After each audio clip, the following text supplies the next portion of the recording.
con el amanecer para buscarte a ti con todo nuestro ser. Desde Israel.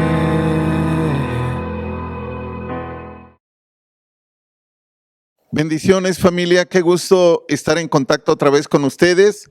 Gracias a Dios por sus vidas. Vamos a hacer una oración. Bendito Dios del cielo, quiero agradecerte este tiempo que puedo encontrar a través de tu palabra la dirección para mi vida, y yo espero que este mensaje sea de bendición para cada uno de mis hermanos. Yo te pido tu bendición para ellos, ayúdalos en todo momento, Padre, que tu palabra traiga nuevos tiempos y nuevos momentos para su vida. Gracias, maravilloso Dios, por tener ese cuidado de cada uno de nosotros, porque nos enseñas, nos cuidas, y en todo momento tu palabra viene siendo siempre nuestra guía. Gracias, en el nombre de Cristo Jesús. Amén. Bueno, amada familia, pues como les decía, me da mucho gusto estar con ustedes una vez más, tener ese tiempo de reflexión a través de la palabra de Dios. Bueno, pues es muy importante. Quiero comentarles que el título de este tema, usted lo está viendo, dice ayudando a los que han perdido.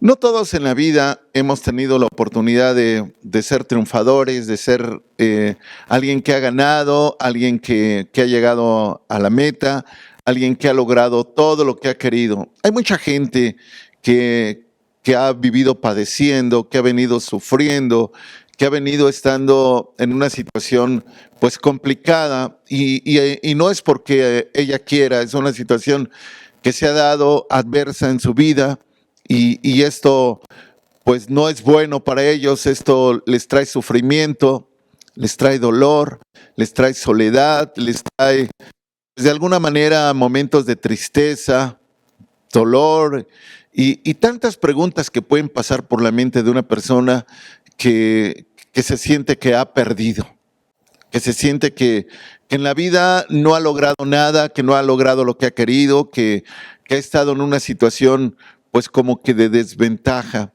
por mil cosas que pueden suceder.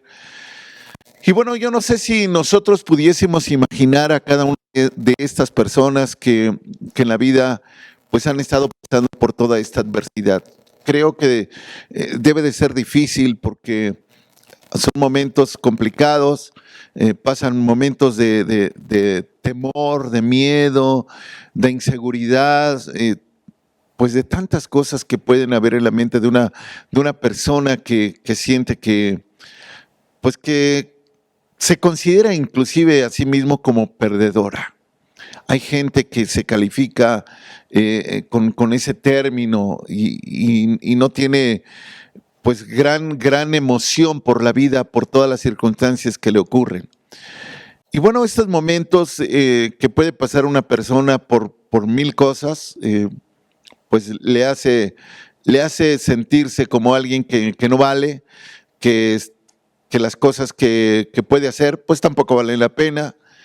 Y bueno, esta situación es difícil para las personas que viven momentos de aflicción, de dolor, de angustia, de desesperación, se sienten vacíos, se sienten que nadie los comprende, que nadie les ayuda, sienten en todo momento pues una gran hambre por salir de todo eso, una ansiedad por ser personas distintas, diferentes, por estar bien simplemente. Y bueno, esta semblanza que pues que puedo ver en estas personas que han estado viviendo esta situación por mil cosas, por situaciones, repito, que no querían, pero la están enfrentando y las enfrentan con dolor. Yo quiero ahora imaginar aquellos que ya han entendido el mensaje de Dios, el mensaje que Cristo trajo. Quiero imaginar a todos los que han conocido la verdad, a todos que en algún momento pasaron por esta gran etapa como la que yo describí, de personas que sienten que han perdido en la vida, que no tiene sentido pues en gran manera hacer tantas cosas. Entonces quiero imaginar a todos estos hombres y mujeres que superaron ya todo ello. Pero quiero imaginar estas personas ¿Qué es lo que están haciendo ahora por las personas que están sufriendo? Quiero imaginar a toda la gente que ya fue liberada, que ya ahora tiene un motivo para vivir. ¿Qué están haciendo para ayudar a toda esa gente que todavía se encuentra en prisiones de oscuridad, se encuentra esclavizada, se encuentra con lamentos, con lloro, con sufrimientos? Quiero imaginar qué es lo que están haciendo, porque realmente Dios nos llamó a ayudar a los que han perdido, a los que se sienten perdidos. Y quiero imaginar realmente si estamos haciéndolo o no, si estamos cumpliendo el objetivo. Mire, permítame leer un pasaje de Mateo 18:11. Es una palabra que el Señor pues nos dejó como guía para entender el propósito de su venida a esta tierra. Dice, porque el Hijo del Hombre ha venido para salvar lo que se había perdido. Fíjense, el Hijo del Hombre ha venido para salvar lo que había perdido. ¿Qué tuvo que dejar el Hijo del Hombre? Su cielo, su reino, su bendición más grande de estar con el Padre, estar con esas cortes celestiales y haber dejado todo eso, haberlo dejado todo, haber tomado la figura humana, haberse despojado de su gloria, de su poder, de su grandeza. Tuvo que haberlo dejado. ¿Por qué? Porque vio en la tierra a los perdidos. Vio a los que estaban necesitados, vio a los que estaban solos, vio a los que estaban sufriendo. Si le pudiésemos llamar comodidades, dejó todo. Las dejó. Se olvidó de ellas porque había una necesidad más apremiante y más importante en ese momento que cumplir. Y este pasaje que dice el Hijo del Hombre ha venido, se tomó ese tiempo, vio lo que ocurría en la tierra, a cada persona, a cada ser humano, vio sus sufrimientos, vio su dolor, vio su soledad, vio sus miedos, sus temores, su desesperación, su hambre, su sed por encontrar la manera de salir adelante. Y no podían hacerlo, necesitaban ayuda. Y este pasaje me hace ver que Él vino. Él lo hizo. Hizo un largo viaje. Se despojó a sí mismo, tomando forma de siervo, porque había unos que estaban perdidos. Y vino a ayudar a los que estaban perdidos. Esa fue la idea principal por la cual Él vino, ayudar a los que estaban perdidos. Y miren, familia, los que hemos nacido en Cristo, los que hemos creído en Cristo, tenemos el ADN de Cristo. Entonces deberíamos de pensar como Cristo, actuar como Cristo y vivir como Cristo. Nosotros deberíamos de pensar en los perdidos, en los que han perdido, los que se sienten derrotados.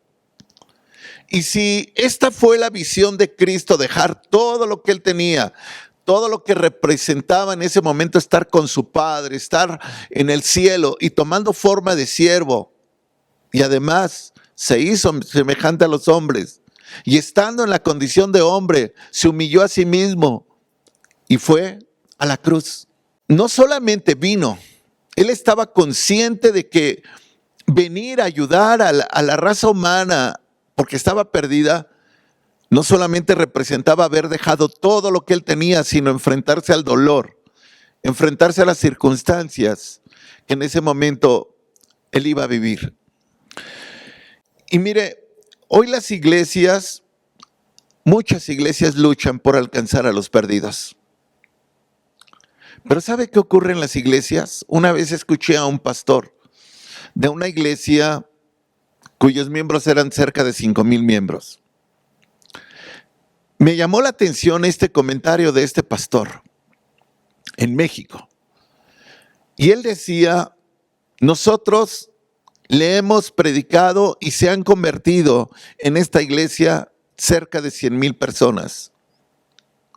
Pero hoy somos ese número de 5,000. 100,000 personas se habían convertido en esa iglesia, pero solo 5,000 estaban y era una iglesia grande. Ese número es grande para México. Quiero imaginar qué es lo que está pasando en las iglesias. Es tan difícil alcanzar a un perdido, pero es más fácil que un creyente se vaya de las iglesias. Eso es mucho más fácil. Y aquí las iglesias batallan con dos situaciones. Una, alcanzar a los perdidos, y otra, que los creyentes no se vuelvan a ir a esa área de perdidos. Que no regresen atrás, que no vuelvan sus ojos atrás. Este es un gran trabajo que las iglesias están haciendo. Pero ¿sabe qué? Muchas veces no se hace lo suficiente para cuidar a esa gente que ya ha llegado a las iglesias. Muchos han definido este término como la puerta trasera, donde unos entran por esa puerta donde han encontrado la ayuda y la salvación y se van por una puerta trasera, porque no se sienten amados dentro de esa iglesia, no se sienten protegidos, no se sienten alimentados. Entonces, tal vez ese momento de entrega que le hicieron esas personas a Cristo termina cuando empiezan a sentirse fuera del ambiente en el que han llegado y terminan yéndose. Mire, familia, quiero leer un pasaje de Gálatas 2, versículos del 7 al 8. Yo creo que en las iglesias deberían de existir ministerios, una para buscar a los perdidos, a las ovejas perdidas, y otra para ganar a los que aún no conocen a Cristo. ¿Se acuerda de esa enseñanza de la oveja que se sale del redil? ¿Se acuerda de esa enseñanza? ¿Cómo se deja las 99 y se va por aquella que está perdida hasta que se encuentra? Deberían de existir en las iglesias ministerios para buscar a los perdidos, a los que ya se habían convertido, pero que no se quedaron por algo. Deberían de existir ministerios en las iglesias que ayuden más de una manera integral a las personas que llegan a una congregación a subsanar todo lo que hay en su alrededor, a ayudarles, a guiarles, a integrarse a una vida en Cristo. Cuando llegan, no encuentran todo lo que ellos esperan, lo que en algún momento alguien les predicó, y terminan yéndose. Y esa enseñanza de las 100 ovejas, cuando una no está, entonces se va en busca de esa oveja, se le trae, se le cura, se le sana, se le rehabilita y vuelve otra vez. Yo me pregunto cuántas ovejas, cuántas personas no se han sentido así. Yo me pregunto cuántas personas han dicho, creo que no me he sentido bien, no he logrado mi objetivo, entonces me voy. Mire, Gálatas 2, 7 y 8 es como un acuerdo en ese tiempo de los apóstoles. Y dice, el apóstol Pablo narra esto, dice, antes por el contrario, como vieron que me había sido encomendado el evangelio de la incircuncisión, como a Pedro el de la circuncisión. Cuando el apóstol Pablo habla del evangelio de la incircuncisión, está hablando de predicarle a la gente no judía, que en ese tiempo se conocían como gentiles. La gente de la incircuncisión era como el ministerio del apóstol Pablo. Creo que en algún momento hubo una reunión de apóstoles en ese tiempo y encomendaron a Pablo a ir con toda la gente que no era judía, a los incircuncisos, le llamaban así, la incircuncisión o los gentiles.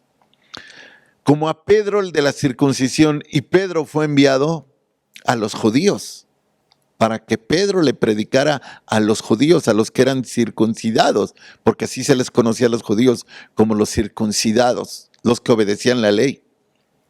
Sin embargo, esto no limitaba el que ellos no le predicaran. Por ejemplo, Pedro predicó también a los gentiles. O Pablo también predicó a los judíos porque se encontraba en las diferentes poblaciones a gente judía. pero había una comisión específica, un objetivo claro en cada uno de ellos. ¿Cuál es el trabajo específico que cada uno va a hacer? Y si en el camino se encontraban a alguien, le predicaban. Miren, mi madre hoy tiene 97 años. Cada que ella va al hospital le predica a los camilleros. Y busca en todo momento también predicarle al personal médico. Donde ella está les predica. Cuando una persona va al hospital no va en buenas condiciones de salud. Por una razón va al hospital. Pero ella cuando está allí aprovecha la oportunidad de predicar. ¿Sabe? Es interesante entender este mensaje donde el apóstol Pablo va y predica a unos y el apóstol Pedro a otros. Y obviamente que eso representaban grupos de personas que se sumaban a cada uno de ellos porque eran ministerios. ¿Qué pasa si en la iglesia hacemos eso, familia? ¿Qué pasa si nos organizamos para que vayamos a buscar a todos aquellos que un día conocieron al Señor y otros a los que nunca han conocido del Señor? ¿Sabe? Leía en uno de los evangelios la importancia de un pasaje tan interesante sobre la vida de Jesús, sobre cómo él vio a las personas, cómo las observó. Y ayúdeme a leer Mateo 9, 35 al 38. Ayúdeme a ver este pasaje cuando Jesús recorría todas las ciudades y aldeas. Dice, recorría Jesús todas las ciudades y aldeas, enseñando en las sinagogas de ellos y predicando el evangelio del reino y sanando toda enfermedad y toda dolencia del pueblo.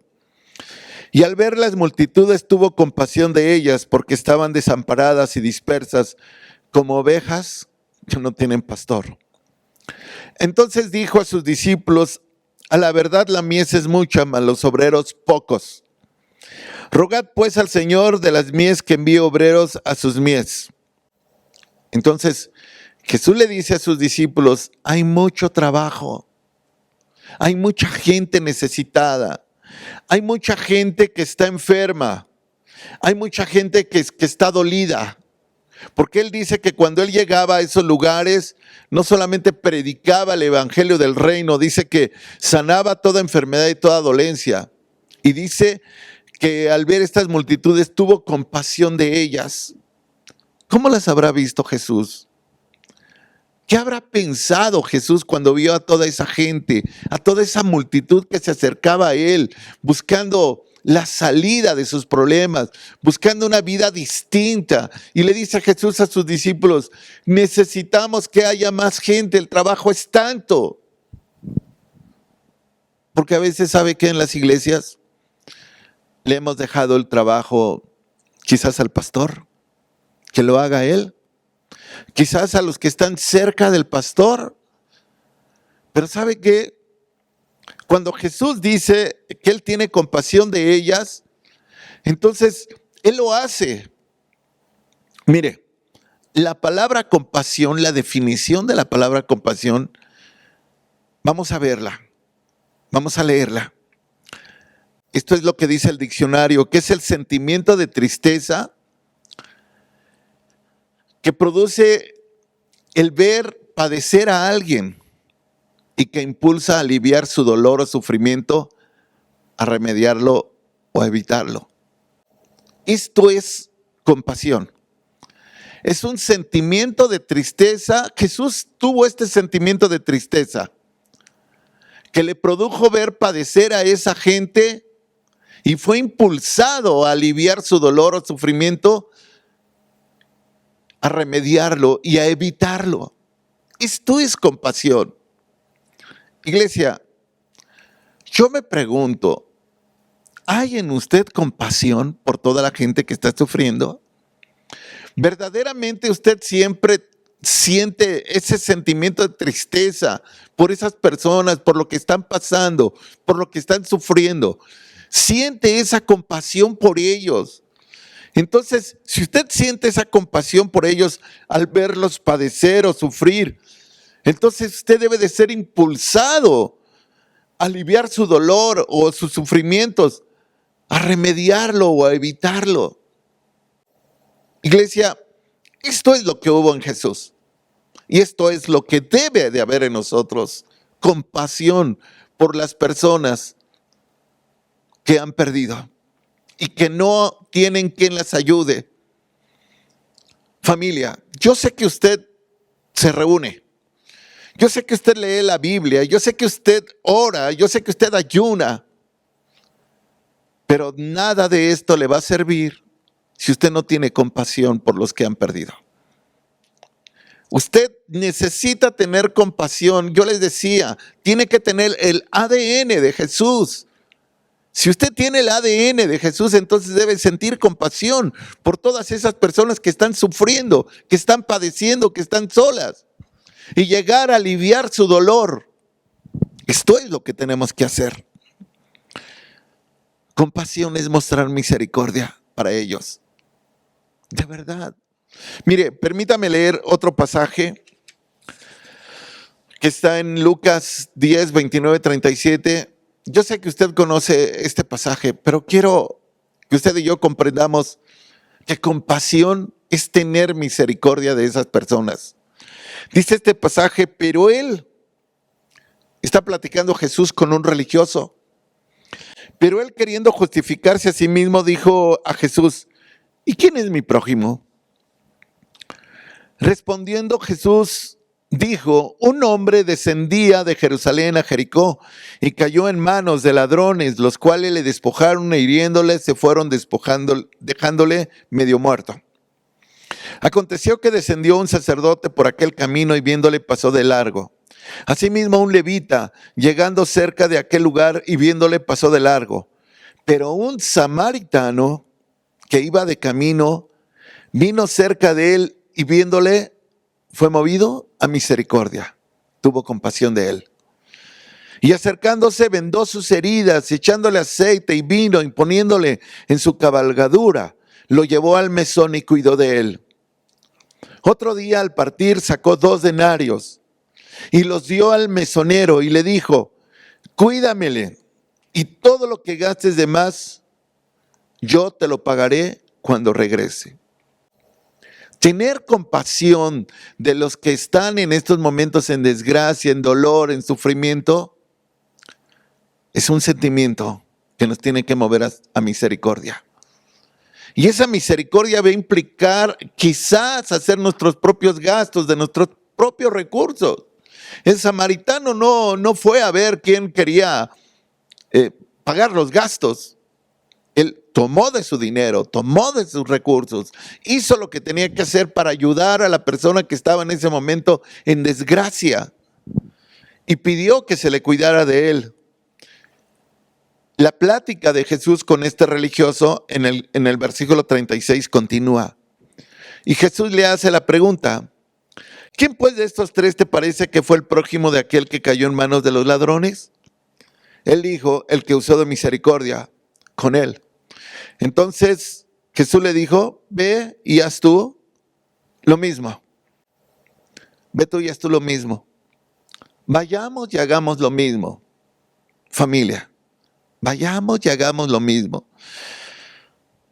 Compasión no es lamentar lo que le está pasando a una persona. No es decir, pobrecito, pobrecita, cuánto está sufriendo, cuánto dolor debe de sentir, cuánta tristeza debe de sentir. Compasión es actuar. Compasión es ayudar. Compasión es ayudar a aliviar ese dolor. Esa es compasión. Y eso es lo que nosotros debemos de sentir por los que han perdido el deseo de vivir, el deseo de seguir haciendo las cosas que hacen. Mire, cuando tenemos compasión por las personas, no importa lo que tengamos que sufrir. ¿Usted cree que cuando Jesús vino a esta tierra, no sufrió? Las descripciones que nos dan las profecías de cómo él iba a padecer allá en el capítulo 52 de Isaías o en el 53 también de Isaías, cómo inclusive iba a ser desfigurado su rostro, cómo iba a ser maltratado. ¿Usted cree que Jesús no sabía que el hecho de tener compasión por las demás personas iba a representar momentos difíciles en su vida? Lo sabía. Pero Él estuvo dispuesto a ayudar a quien tenía que ayudar, porque tuvo compasión de ellos. Vino a salvar lo que se había perdido. Y familia, esto es lo que tenemos que hacer. Nosotros tenemos que de verdad salir de nuestro confort, del lugar donde estamos, porque solo oímos, pero no actuamos. No estamos haciendo el trabajo que teníamos que hacer de ayudar a los que han perdido, a los que se sienten solos. Mire, el apóstol Pablo fue un hombre que describe en algún momento de una defensa que él tiene respecto a la gente, pues que en ese momento hacía como que había hecho las cosas mejor que nadie. Y si usted me ayuda a leer este pasaje que está en 2 Corintios 11 del 23 al 33, es como describir la vida de Pablo en breve, en unos cuantos versículos, un poco de lo que él pasó. Dice desde el versículo 22, ¿son hebreos? Yo también. ¿Son israelitas? Yo también. ¿Son descendientes de Abraham? Yo también. ¿Son ministros de Cristo? Como si estuviera loco hablo. Yo más. Y después dice, en trabajos más abundantes. En azotes sin número. En cárceles más. En peligros de muerte muchas veces. De los judíos 5 veces he recibido 40 azotes menos 1. 3 veces he sido azotado con varas. 1 vez apedreado. 3 veces he padecido naufragio. 1 noche y un día he estado como náufrago en alta mar. ¿Qué más sigue? En caminos muchas veces. En peligros de ríos. Peligros de ladrones, peligros de los de mi nación, peligros de los gentiles, peligros en la ciudad, peligros en el desierto, peligros en el mar, peligros entre falsos hermanos,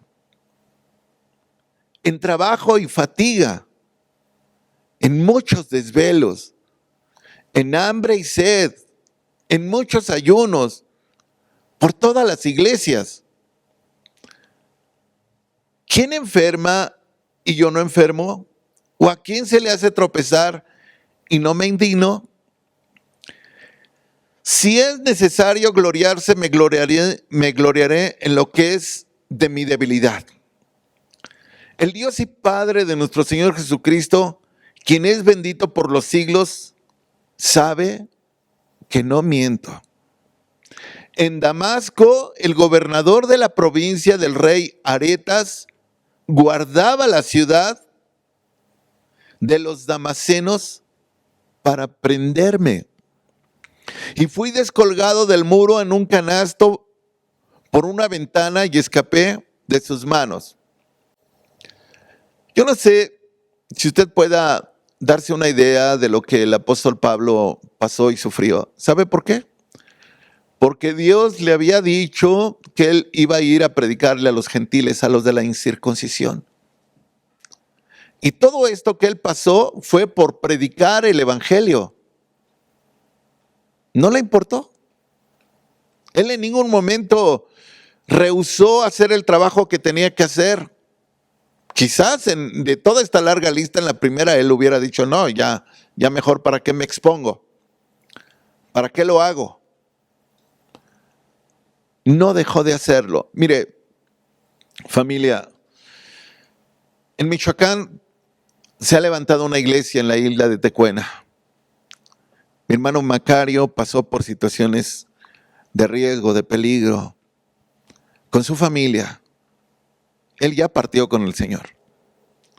Pero la iglesia está ahí plantada, está ahí, ayudando a los que han perdido, ayudando a los necesitados, dándole continuidad a un llamado, a una pasión, a una compasión. Y Él pasó por todo ese dolor, por todos sus sufrimientos. ¿Qué tenemos que hacer nosotros, familia, para tener compasión por las personas? ¿Qué tenemos que hacer? Salir de nuestro confort, ayudar a la gente. Por eso tenemos que predicar, para ayudar a la gente. Mire, la definición de predicar, la vamos a ver. Es propagar o extender una doctrina o ideas haciéndolas, ¿qué? Públicas. No nos equivoquemos, predicar no es pararse en un púlpito, en una plataforma y exponer un mensaje. Predicar es propagar o extender una doctrina o ideas haciéndolas públicas.